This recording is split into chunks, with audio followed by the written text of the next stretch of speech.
difficult to be believable if you Can I record this? Oh yeah, no problem. Just I want to ask my postdoc to check, make sure he understands the scope of this paper. Yeah. Yeah. And I think that may be the thing that you and I want to do, that plan B, which is if you really want to understand grand challenges, you have to do it as a difference function. So state here, state this desired state. And so what they're doing is like, given the state of research, whatever, here's what the grand challenges are for the application. It's like, well, no, you got to start with what is the state of the practice, which is the initial state. The goal state is this. And sure, the stuff that we're doing for research maybe have a gap. It's not good enough. It may not be complete enough. So there's a completeness, you know, in the mapping, there's a completeness part, there's a, you know, a barrier within the different divisions. Okay. And until we get to that, I think it's going to be really hard to justify grand challenges in a way that anybody will read the paper. I mean, geez, he can get the paper published, no doubt about it. Will it be influential? It'll probably be cited, but nobody will care, right? Because it's not crisp enough to justify grand challenges. Right. Yeah. Okay, intubation's really important. Maybe not. We don't know that. Really important. And the big thing is this. Okay, but we haven't told the story. And then you're going to get somebody like me write a paper saying, guess what? That's not their number one problem. Laboratory automation in healthcare is the biggest problem, is what we're seeing. And then, you know, and it's like, well, who's got data? I have 3 more data points than you do. From experts. You have a review of surgical literature. I have quotes from experts. Okay, so guess who wins most cases? Of course, right? And that but that's such a waste of everybody's time. We should be working together to get the best work out there. Anyway, what do you want to do? I mean, you've put so much in a very good review, a lot of work, and I've been, you know, of papers that are out there. What do you want to do? I think first, I think I want to tell you the scope of their paper, and generally, I think they want to cover general infectious disease, not only COVID-19. I think that's okay. That's okay. A little bit ambitious, but I think that's okay. And they also want to talk Ebola and you know, the general situation. I think that's also in their all the state of practice will be put inside the supplementary materials. And in the paper, the actual paper, I even asked Guangzhong literally, I said we should at least mention some brief summary in each category, brief summary. Which is what I wrote, yeah. Yeah, he said no, And I think I understand why he said it, because he doesn't want to set a lot of like links, because those are not published, the work. And but well, that's what he said. He doesn't. Yeah, he he doesn't want to. So in the paper, the actual paper, he only want to talk about the published work. Yeah, that's right. Yeah, that's the published work, and maybe not used. You know, most of them are not really used in this situation. So that's how it's kind of like a plan. Yeah. So back to your question, I think the bottom line again. I think relationship is most important. I don't want to, you know, cause let any. him do what he does. Yeah. I think in terms of this paper, I think you know, I certainly want to publish papers, especially as a junior faculty. But I think I really want to have some like a good quality paper. Yeah, and certainly, as you said, Guangzhong will have this paper. I think certainly I will try my best to have, but you know, I have limited capability. I can't say too much, right? But the good thing is they are kind of Chinese. Those Andrew and Dan, they are Chinese. So you know, we are kind of junior, so I can tell them friendly. So they are okay. Yeah, I think it's okay, and in a very polite way, and try to and also get your feedback. And I think at least we should have outline that, I mean, with the subcategories we all agree on. Then, at least the overall structure is reasonable. I think that's one, and I think it's better than what they have now. I think for this one, I want to try my best to help them, and Well, sure, like you said, navigate this kind of like this weird dynamics. And for the second one, I think if I don't know if do we need a official invitation from Guangzhou, or Michael Lee is okay, or you are okay? No, we're okay. Yeah. I think it's so. I think it's so confused right now in the leadership because Guangzhou has been absent and Mike Lee's been taking over, that we have a de facto invitation. Okay. Okay, so I wouldn't worry about that. I would worry about Sure. content. I see. You said that Michael Lee will be kind of like a ad hoc editor-in-chief or editor? Yeah, he's going to be taking over more and more in September.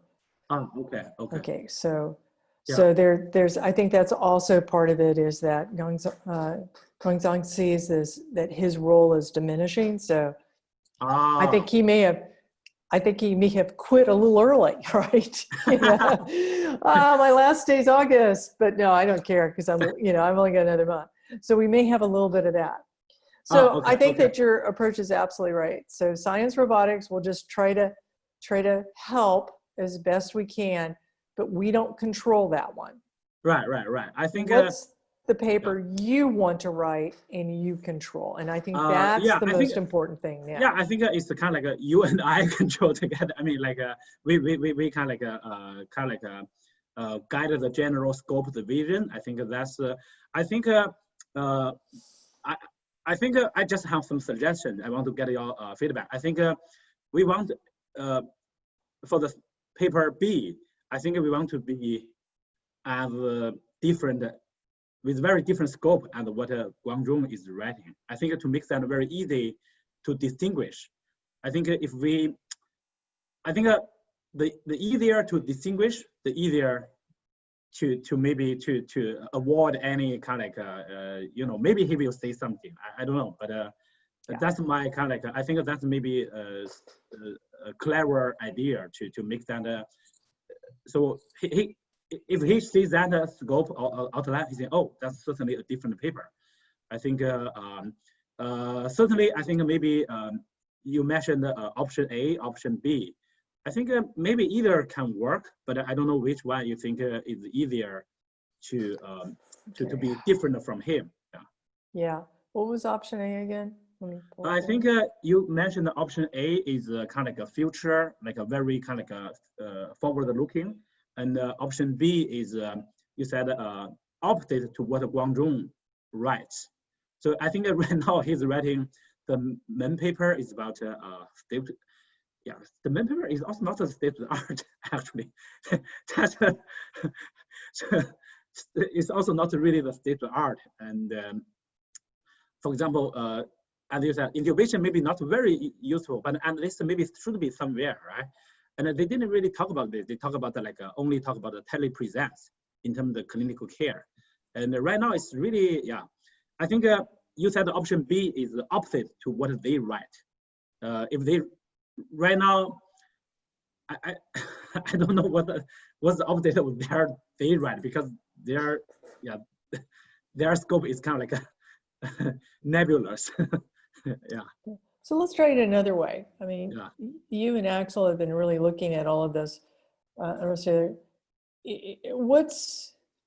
the takeaway, and for whom? Is it mostly in healthcare and trying to leverage surgical robotics, or is it? I think I have some kind of takeaway. I think the key message is we will witness a paradigm shift from telemedicine to telerobots, because robots can have about the physical interaction, and the telemedicine is currently the telemedicine is primarily based on information, right? It's kind of based on apps, This kind of like a website, this kind of like a information-based robot will be the next generation of telemedicine, or telerobot will be the new paradigm. And another related one is we will witness more robots in home setting and in a distributed manner right now. But I think for this one, the second point may be a little bit harder to write in this paper, because that's a little bit kind of maybe in the next 10 years. Like I think based on the paper, one paper from Dartmouth College, I think it said there will be more distributed healthcare systems, more home-based healthcare rather than hospital-based one. It's kind of like an internet, right?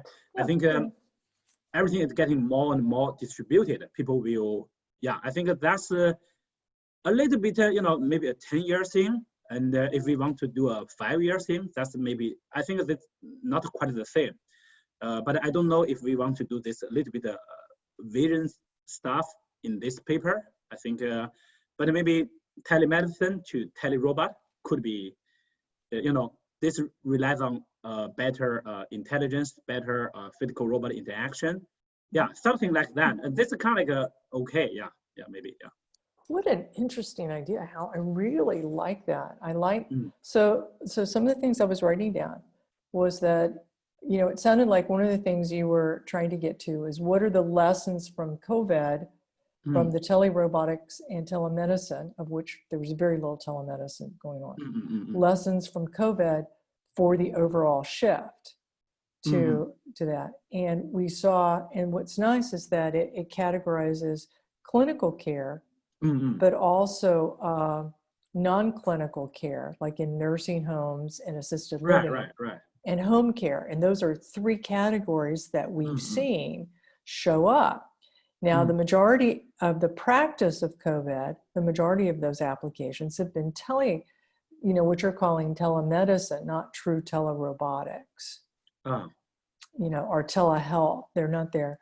They're very, it's very primitive and very little, it's mostly a little bit of movement to help your looking and interaction, not actual physical interaction, invasive procedures, or even physical HRI. So there's a difference. There's a whole set of things to reach these 3 categories of applications that we can see from COVID that we need to do. And now how do we get them? Where are the gaps? Here's the state of the art. And now here are the things that we would need to do to address that for basically all of healthcare versus what I think GC article is going to be focused mostly on clinical care, or possibly on the phases: prevention, transmission, mitigation, the actual etiology of the disease. Yeah. It's not clear still, the last draft I saw, they were kind of going crazy as to whether they were going on surgical robotics or they were going on the life cycle of the disease, neither of which I thought were terribly interesting, but sort of, but not. But I think here saying, hey, we want to get to telerobotics. We know this, we could see this from COVID, that this whole idea of telemedicine, and here's all the great research that's being done, and here's additional areas that show up that need more research. So COVID becomes an example of why we need to shift. Right. But that's one way. Yeah. And I think for their paper, they want to cover all your 6 categories. Right now, it's kind of combined at 4 or 5. Which is fine, because they don't care about, they really don't care about practice. And the nuances of the categories don't make sense for that paper. It's, hospital stuff, public safety, enforcement of sheltering in place stuff, and laboratory automation stuff. I think if you think the scope is kind of like distinct enough, I think maybe we think about a new outline, and we kind of like go back and forth and nail down something, and then we can put the materials there. Okay. Well, let me move over to chat. just real quick. So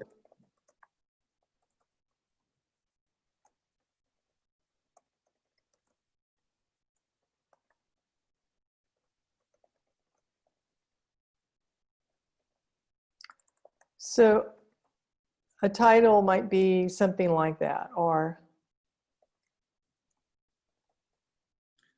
by the way, this is like a 5,000 word paper or short one? it's a literature review. Okay, okay. Cool.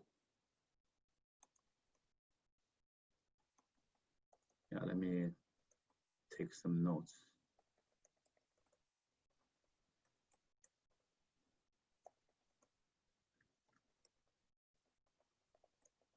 Yeah, this is it's a nice title. It's cute title. Oh yeah. Oh, the second one. So that might be something else. Wow, I really like the second one. Okay, good, because you actually said that and I wrote it down. So that's a you thing, not a me thing. Okay, so if we did something like that from telemedicine to telerobotics, then that puts it into the lessons learned become, here's what the state of the practice is. Here's what the state of the art is. Here's the gap between the two of them. And well, first off, we've got to establish what the goal state was. What do we want when we say telerobotics? What did COVID tell us that we needed about, telerobotics? So I think rapid deployment, high level or technical readiness, maybe, and invasiveness. It needs to be able to handle invasive procedures. Invasive, you mean this kind of intubation, nose swabs, stuff like that. Physical HRA. Right. Now, I don't think rapid deployability and such is I'm going to push back on that, because my stuff is showing that innovative robotics actually don't get adopted, right? And you don't want them to, because you don't have the quality control and the regulations in place. So it doesn't fit the pattern of what's called responsible innovation from the policy people. So probably don't want to push that, but but just using it to tell us what we need about healthcare robotics. Great, yeah.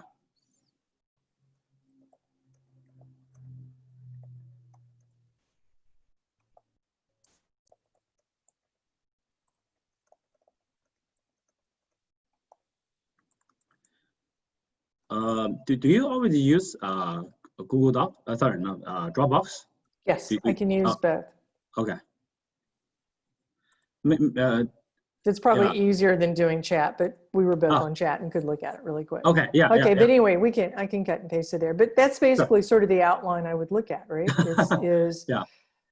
Hey, this is COVID-19 showed these are the desirable properties that we would like to see, desirable applications, Okay, here's what we got. It was telenursing, maybe some experiments.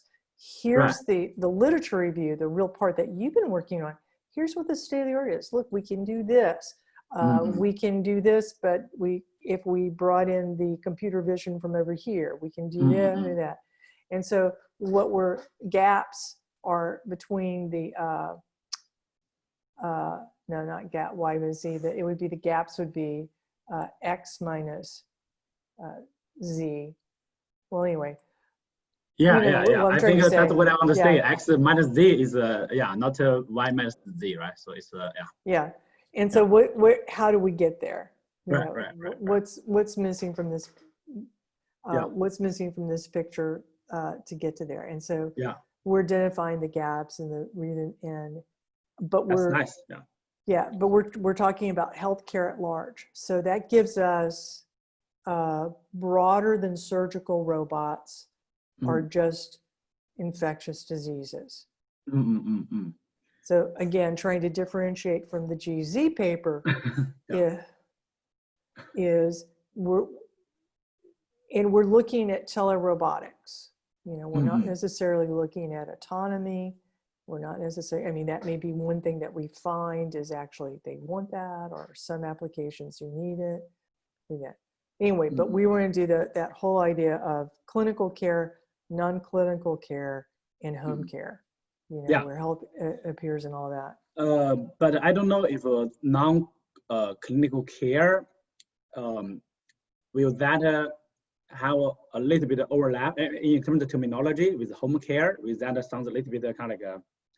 Well, nursing homes and corporate clinics are very different than you being at home, right, for assisted living. And it's very different in terms of who buys it and what your expectations are. Yeah, my question is like, will that non-clinical care kind of cover home care? So I'm trying to see if there's some better terms to say this. Yeah, we had separated out with non-clinical health care as to do nursing homes and extended care, quarantine camps, assisted living facilities that are paid for by the insurer. But maybe it's just two categories. Home health care, you mean clinical care and non-clinical care. Oh, okay, I think two two or three. I think depend on. I mean, if we can find out a good term to separate this into three, I think. I talked with some experts. They certainly said that the nursing homes is a bigger problem, right? For those kind of. Yeah, but I don't know how to say that. Like that's a nursing home. That sounds like too specific, right? But I don't know if there's some terms. Nursing home and assisted living. They're different than home care because they're large facilities, right? So they have infrastructures, usually not an IT department. Right. I asked somebody in public health, what's the difference between a hospital and a long-term care facility? And they say, the long-term care facility doesn't have an IT department. So you're definitely not guaranteed to use Wi-Fi there. Okay. But then home care, you can imagine somebody in their place of residence, they're not going to have the same infrastructure that you can get at a set of condos for assisted living or for a nursing home, right? For long-term care. So there are really three different work involved. Oh. Well, maybe less so the work environment. But certainly the infrastructure environment's quite different for all. Yeah, can I share a paper with you? The screen. Sure. Yeah, I this is a paper from Dartmouth, and you see this cyber care in the next. This is published like in. Yeah, I know Joe. I've known Joe for a while. Oh, you know him? Oh yeah, Joe. Yeah, I've known him for. I think I haven't talked to him recently, but. Yeah, I think those are kind of like famous people. Yeah, I think they even talked about the UW, the Richard Murray model. So I'm trying to show you this figure. So this is what they said, like 2000, like here just like 2015, and they said like community, kind of three levels: hospital, community, and home. So are they calling community? Right. They we're call going it to community. call community clinics. I don't know if this clear enough from English perspective, but that's what they said. Yeah. So they are saying like this kind of like a more distributed and more geared towards like a home care. So that's kind of like the future. They're doing just, but I think community clinics for them are basically small hospitals. Ah, okay. Okay, versus, like the doc in a box places. Okay. Oh, so where would nursing homes and stuff do? Because long-term care and assisted living is a big problem, right? I mean. Yeah, and also with the aging society, that will be somehow maybe more important. Yeah, it's a big business too, right? Assisted living is a tremendous. Yeah, I work with the top 3 rehab hospitals. They keep telling me to do elderly care robots. They kept telling me because they said that this. Yeah, and this paper, they even talked about the Richard Murray kind of like a paper. And Richard Murray, do you know this professor? Who? Richard, how to say his name? The professor from UW, University of Washington. you know, the Chris Murray.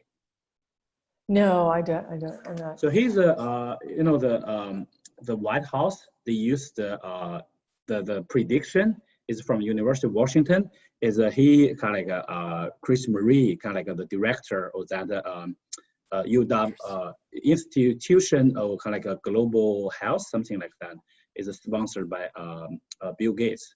So I mean, they certainly, I think they seem to be really experts in this field. So yeah, I think maybe we can think about it as 2 or 3. Yeah, 2 is easy, but 3 I think maybe makes more sense. But it's kind of hard to figure out the name for the.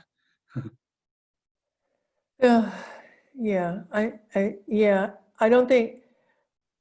Yeah, I think nomenclature becomes easier as we get to it. But okay, category A and category B, clinical and not clinical. Clinical and other. That's clear enough. Clinical asterisk wildcard.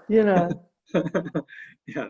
So yeah, and in terms of do you want to use something to write the kind of general outline? Then I can fill in the more details. Do you have time to do that or?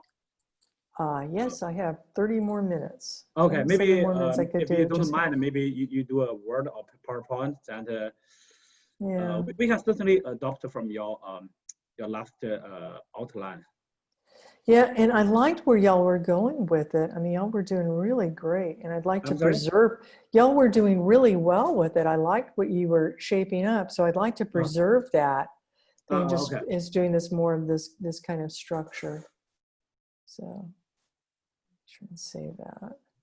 Right now, the one initially, I mean, I recently keep writing is based on the kind of like in the continuum care. That's not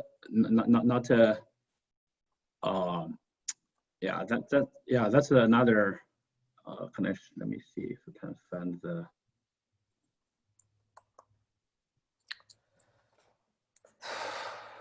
Well, also. Keep in mind too, I don't know that science robotics is the best place to put stuff. I mean, you don't want to. I am senior, so I don't care, right? Or I care, but you're little. You, on the other hand, need really important people to write really important letters for you for the rest of the next 20 years. So you're right. You should care about relationships. So I think you may want to consider not putting it in science robotics. Putting it in RAM, the special issue of RAM.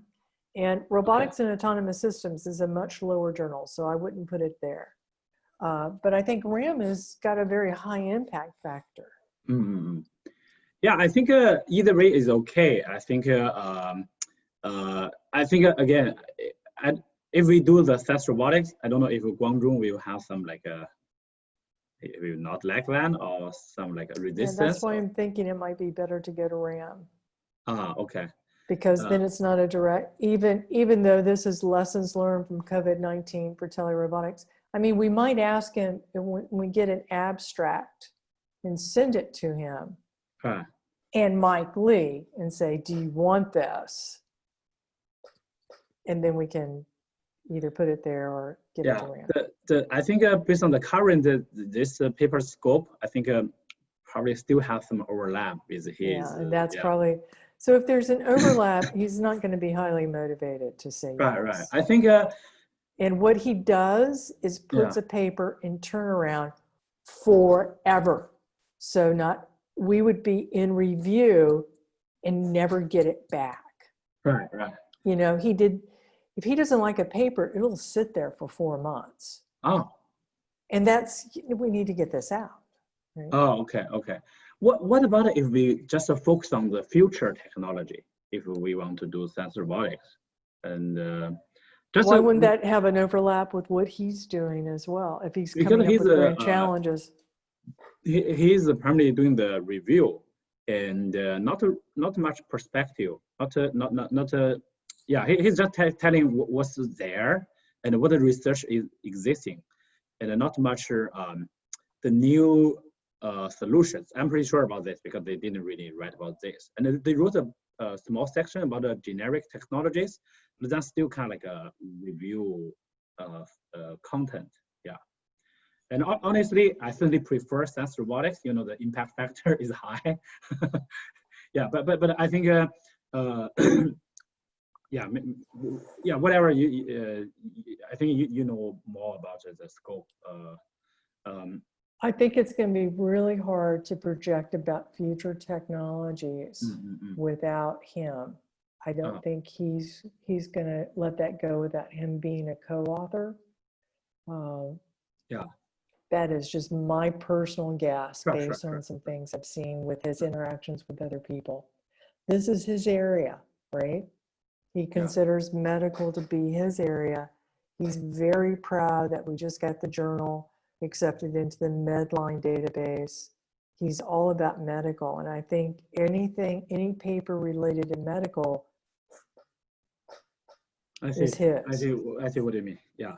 And also another consideration is I don't know if Russ want to have his the report published somewhere, and but you know Russ is also a medical.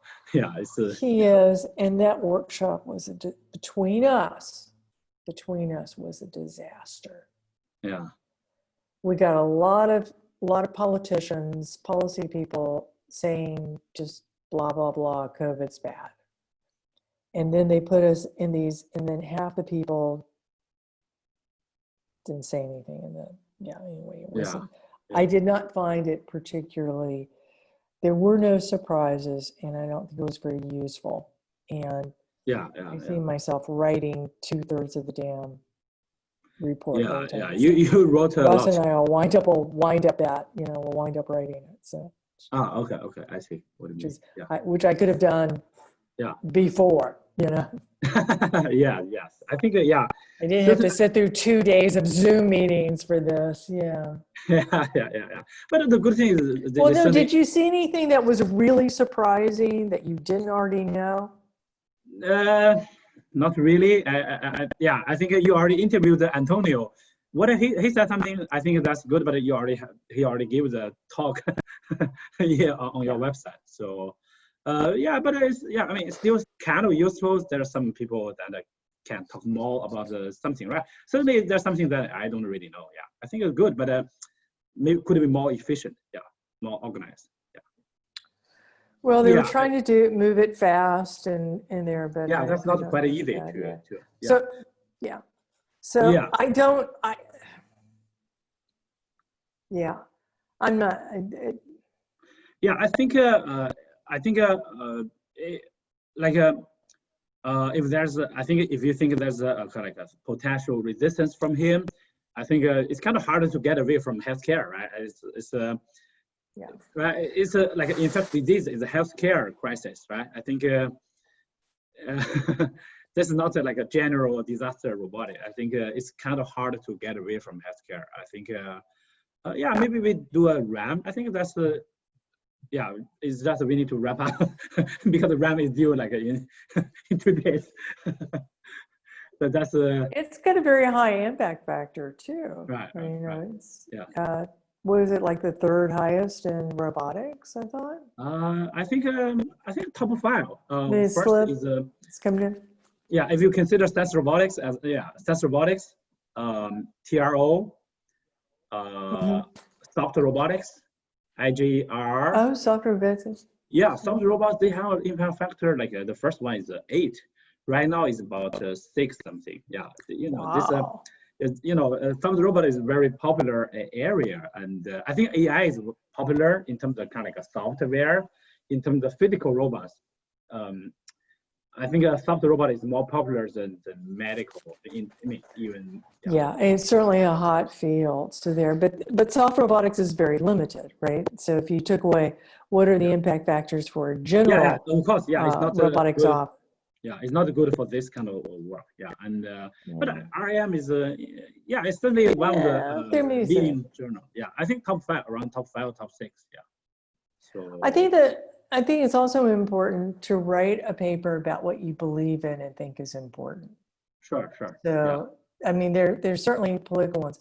The report from the workshop is going to be tailored toward, that was what I was trying to steer you away from it, is what do we need? We need these caches of robots or a general purpose robot that we can reconfigure and use for disasters. Sure, sure. At least for pandemics. I'm trying to explain to Russ slowly but surely that there are other disasters, and a wildfire doesn't have a lot in common with a pandemic. Yeah. But anyway, so I think that's going to be, and that's what he cares about, and that's what we're going to see a lot of in that paper, that workshop report. I don't know that it's going to, it may focus more on healthcare. Yeah. Probably, but it's going to be focused mostly on justifying his desire to get funding for a cache of robots or robots for the next time. Right. Yeah. That totally makes sense. I have one more kind of option A plus B is, do you think maybe we do a short focus paper for Science Robotics? Just talk about some I think that's maybe just you have many this kind of like a focus papers, maybe just 2 pages, and we just talk about it's kind of like a perspective, right? Just to talk about we are not trying to predict the future, just to maybe talk about what's some new technology, kind of new, relatively new technology that probably is useful, and we put the 5,000 words in the RAM. That's the kind of, we do that kind of like a 2-page and a RAM. Yeah, you can only use so many references for the focus as well. So it's both short and there. So if there was something like, I don't know, that there's a particular set of applications that definitely motivate a certain type of robotics, this new interesting future technology, that might be good. I don't know. Yeah, I don't know. Yeah, I don't know neither. And maybe some like enabling technologies for maybe for future enabling tech, maybe not too much future, but some enabling technologies for robots. Enabling technologies for robots. I mean, how to say, robots for infectious disease. Maybe something. I don't know if that. I think that's maybe. I think that's have a very little overlap with his like a 11K words paper. I think. It could be. I don't know.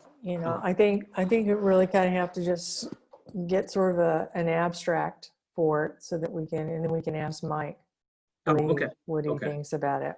Yeah. Okay. Maybe because this kind of short, and I will think about something, and maybe we just write this 2 pages and send them to you, and we need to think about a new perspective. It works, yes. If not, let's just. I think the challenge is for the RAM because it's due in 2 days, and we have been writing this. And I think didn't it announce that they were shifting it to August 14th? Because we're shifting it to August 14th.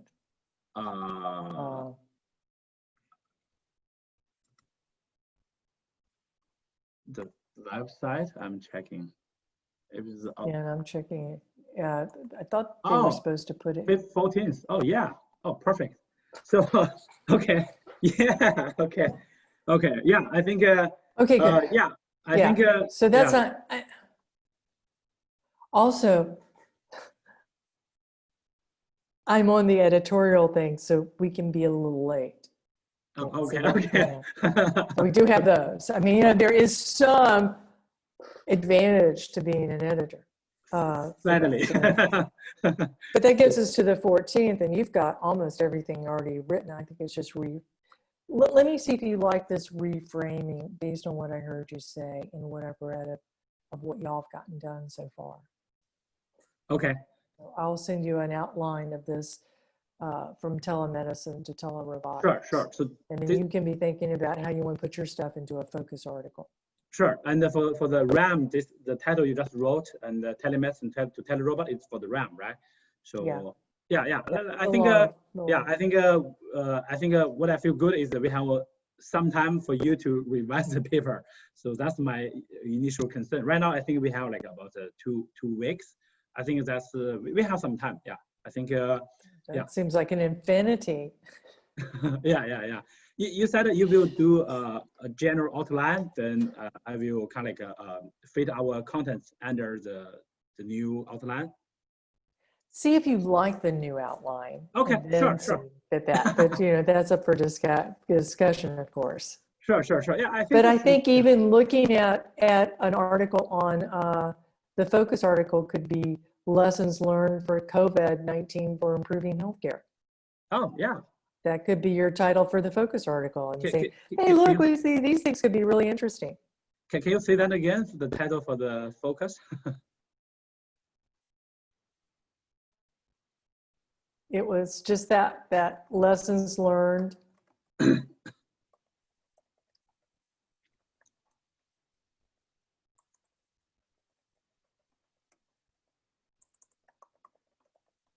And also, Andrew and I want to get your feedback about the Guangzhong's paper. You know, we still want to help a little bit. Yeah, let me do these other things first, and I've got some of my own deadlines. I am so unmotivated to work on that paper because he won't get back to me. He won't answer my emails. Yeah. And I know he's busy, but even his administrative assistant should recognize his co-authors' names. You know, Right. it's just so disappointing. So anyway, yes, I will do that, but it's not my highest priority. My highest priority is directly with So you. I Hey, will Axel and Ross. email you the new one from Andrew, and if you have some time, just happen to. Right now they are using the 4 classification, and there's I think in the editorial I think probably you wrote that section. During Ebola there's 3. Yeah, I mean now. Yeah, and then 4 there's 4. Yeah. So they are doing that one. I think that might work. I think. Yeah, and they have some subcategories, and yeah, I think we will email you that one. Yeah, and Okay. for this focus one, and yeah, maybe we send you some you know, it's 2 pages. We send you some draft and see if you think it's good. If you think it's good and you can revise, then we send them to my colleague if you are comfortable. Yeah. Yeah, that sounds good. Okay, cool. Yeah. All right. Well, let me try to mock up this outline real quick before I have to go to my next meeting. Sure. Yeah. Take your time, please. Yeah. All right. Well, thanks. Okay. Thank you. So I'm gonna take off. Yeah. Take care. Yeah. See you soon. Yeah. See you. Yeah. Bye.